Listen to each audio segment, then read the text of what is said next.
नमस्कार प्रिय दर्शक, एस्ट्रोवेब साहू यूट्यूब चैनल में आप सबको स्वागत है। दोस्तों, आज हम जानेंगे, ये वीडियो माध्यम से जानेंगे जे कुंडली में विदेश यात्रा योग। अगर कुंडली में विदेश यात्रा योग रहता है तो आदमी को अपना भिटा माटी छोड़ के, अपना जन्म स्थान छोड़ के विदेश में जाना पड़ता है। तो हम आज जानेंगे जे कौन सा ग्रह, कौन सा जगह में बैठने से कुंडली में आदमी को अपना जन्म माटी छोड़ के, अपना बर्थ प्लेस छोड़ के विदेश में जाना पड़ता है। इसका बारे में हम विस्तृत भाव में विचार करेंगे। कुंडली में विदेश यात्रा योग। देखिए, कुंडली का 3rd हाउस, 9th हाउस और 12th हाउस, ये जो कुंडली का 12 भाव है, ये पहला भाव, ये 2nd house, 3rd house, 4th house, ऐसे 12 भाव है। ये 12 भाव के अंदर हर भाव को कुछ ना कुछ कारक दिया गया है। ऋषि पराशर में कुछ हाउस को कारक भाव हिसाब से सिग्निफिकेंट दिया है। जैसे पहला घर 1 नंबर को लग्न भाव बोला जाता है और द्वितीय स्थान को धन भाव बोला जाता है। आदमी कितना धन अर्जन करेगा, कितना सेविंग्स करेगा, धन उसको धन का बारे में 2nd हाउस से हमको पता चलता है और 2nd हाउस से पता चलता है। और 3rd हाउस अपना छोटी यात्रा का बारे में बताता है। छोटी यात्रा मतलब कम किलोमीटर हम जाते हैं, छोटा छोटा लंबाई, कम दूरत्व जो जाते हैं हम, उसको छोटी यात्रा बोला जाता है। और 9th हाउस से कुंडली का लंबी यात्रा का पता चलता है। 9th हाउस को लंबी यात्रा का कारक बताया गया है। महर्षि पराशर ने ये कुछ हाउस को कारक भाव हिसाब से सिग्निफिकेंट दिया है, जो कि 3rd हाउस छोटी यात्रा और 9th हाउस बड़ी यात्रा, लंबी यात्रा। जैसे 9th हाउस लंबी यात्रा मतलब 1200 किलोमीटर से ऊपर, 500 किलोमीटर से लंबी यात्रा, 150-200 से ऊपर किलोमीटर जो जाना पड़ता है, उसको लंबी यात्रा बोला जाता है। महर्षि पराशर ये 2 हाउस को, 3rd हाउस और 9th हाउस, ये दोनों हाउस को लंबी यात्रा मतलब 3rd हाउस को छोटी यात्रा और 9th हाउस को बड़ी यात्रा कारक हिसाब से सिग्निफिकेंट दिया है। तो हमने जैसे लग्न 1 नंबर से शरीर का भाव, विदेश जाने के लिए कुछ भाव को सिग्निफिकेंट दिया है महर्षि पराशर ने। वो भाव है, जैसे लग्न से अगर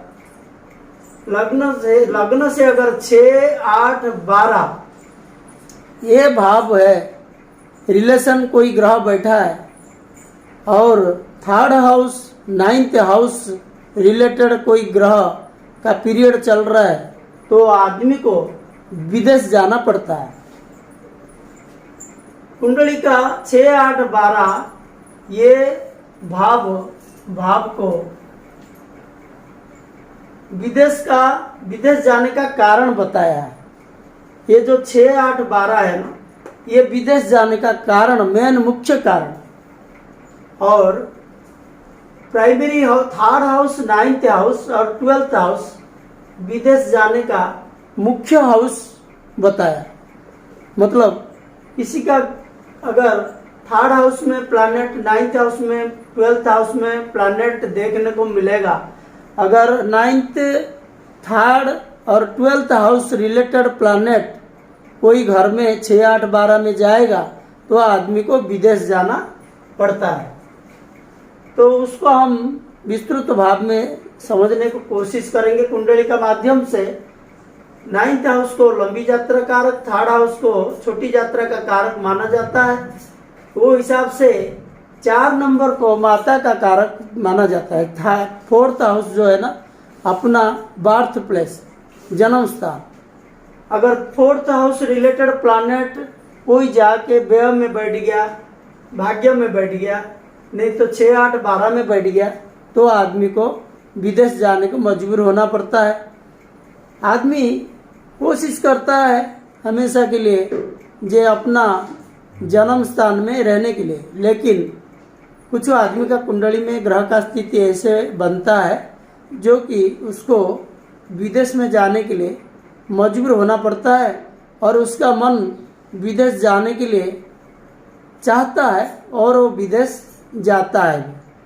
चलिए आगे और देखेंगे और समझेंगे जे विदेश जाने के लिए कुंडली में कौन सा ग्रह दायी है और कौन सा जगह में ग्रह बैठने से विदेश जाना पड़ता है।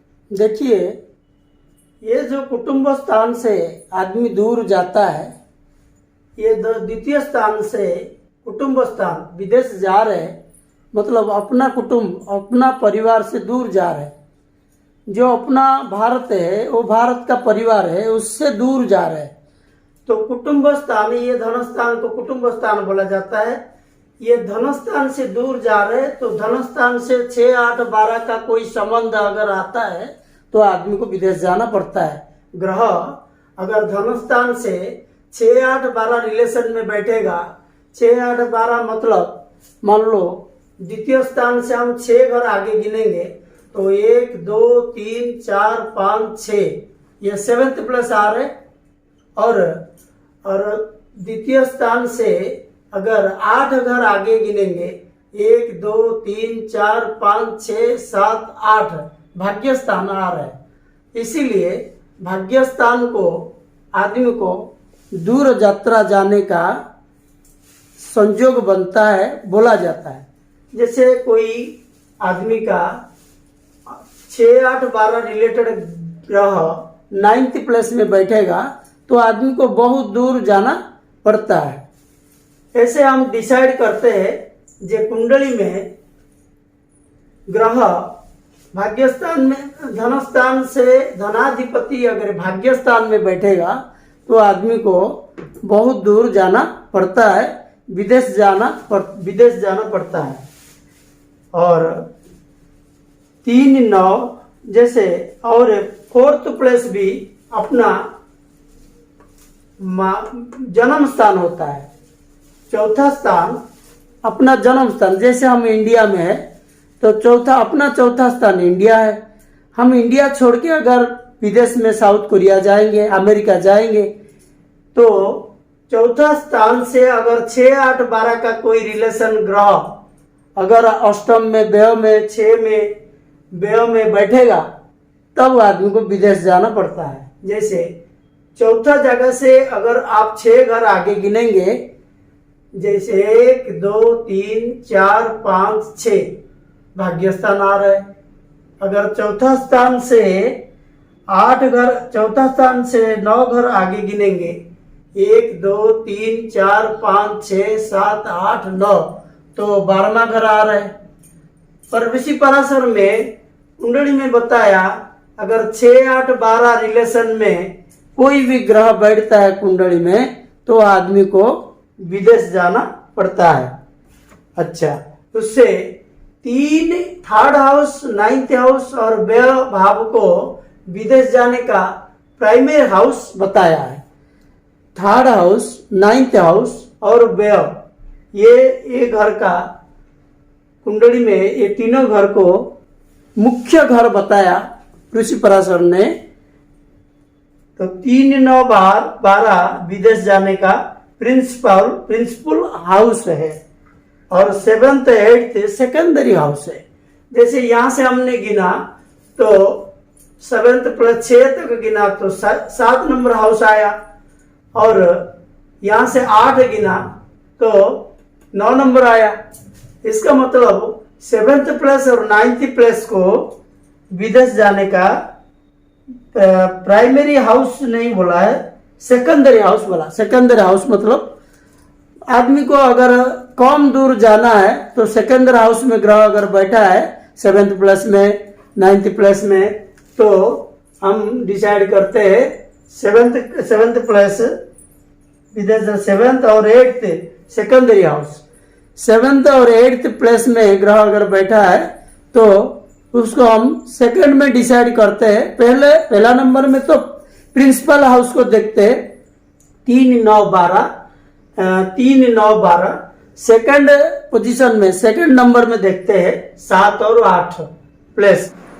नई में अगर अष्टमाधिपति चतुर्थाधिपति के साथ मिलके 12th हाउस में बैठेगा तो विदेश जाना पड़ेगा। और अष्टमाधिपति ग्रह चतुर्थ में और व्ययाधिपति अष्टम में, मान लो 8th प्लस का ग्रह 4th हाउस में और व्यय में बैठेगा तो आदमी को सामुद्रिक यात्रा करना पड़ता है। ये चतुर्थ जगह का अधिपति ग्रह, ये अष्टम जगह का अधिपति ग्रह अगर चौथा में बैठ जाएगा, अष्टम जगह का अधिपति ग्रह अगर 4th प्लेस में नहीं तो व्यय में बैठ जाएगा तो आदमी को सामुद्रिक यात्रा करना पड़ता है, दूर यात्रा समुद्र में जाना पड़ता है। जैसे मान लो किसी का चतुर्थाधिपति चंद्र अगर यहाँ बैठ गया व्यय में तो बहुत दूर तक समुद्र में जाना पड़ता है उसको और विदेश में सेटलमेंट होकर रहना पड़ता है। ऐसा ही अगर लग्नाधिपति किसी कुंडली का, ये जैसे मकर लग्न है, लग्नाधिपति शनि अगर व्यय में बैठ गया, मतलब लग्नाधिपति व्यय में, नहीं तो व्ययाधिपति अगर लग्न में बैठेगा तो भी आदमी को विदेश कभी कभी ले जाता है, कभी कभी लेता है, कभी कभी वापस भी ले आता है। लेकिन अगर लग्नाधिपति और व्ययाधिपति परस्पर घर में अगर आपस में, ये उनका घर में और ये इनका घर में अगर बैठ जाएंगे, जैसे शनि बृहस्पति का घर में, नहीं तो बृहस्पति शनि का घर में अगर बैठ जाएंगे तो भी आदमी को विदेश में जाना पड़ता है। वो परमानेंट विदेश में ही सेटलमेंट हो जाता है। मान लो ये लग्नाधिपति शनि और व्ययाधिपति बृहस्पति दोनों मिलके अगर व्यय जगह में बैठ जाएंगे तो भी आदमी को विदेश में सेटलमेंट करवा देता है, विदेश ले जाता है। तो गुरु ना, अच्छा अभी देखेंगे विदेश लेने के लिए कौन सा ग्रह मुख्य भूमिका लेते हैं।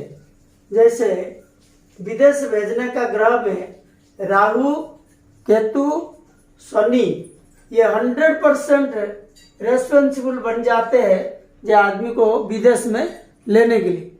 किसी का राहु, केतु, शनि लग्नाधिपति में तो व्यय में बैठा है, अष्टम में बैठा है, 6, 8, 12 में बैठा है तो 100% उनको विदेश में ही सेटलमेंट होना पड़ता है। बृहस्पति 9th और व्यय का कारक है, तो बृहस्पति नवम और व्यय भाव का कारक ग्रह है, इसीलिए बृहस्पति भी विदेश लेने के लिए जिम्मेदार बनता है। विदेश भेजने के लिए चंद्रमा का रोल भी, चंद्रमा भी विदेश भेजने के लिए मुख्य रोल लेता है। चंद्रमा चर राशि में तथा मेष, कर्कट, तुला, मकर ये राशि में, चर राशि में अगर व्यय स्थान में, अष्टम स्थान में अगर 6th जगह में बैठ जाता है तो आदमी को विदेश में सेटलमेंट करवाता है।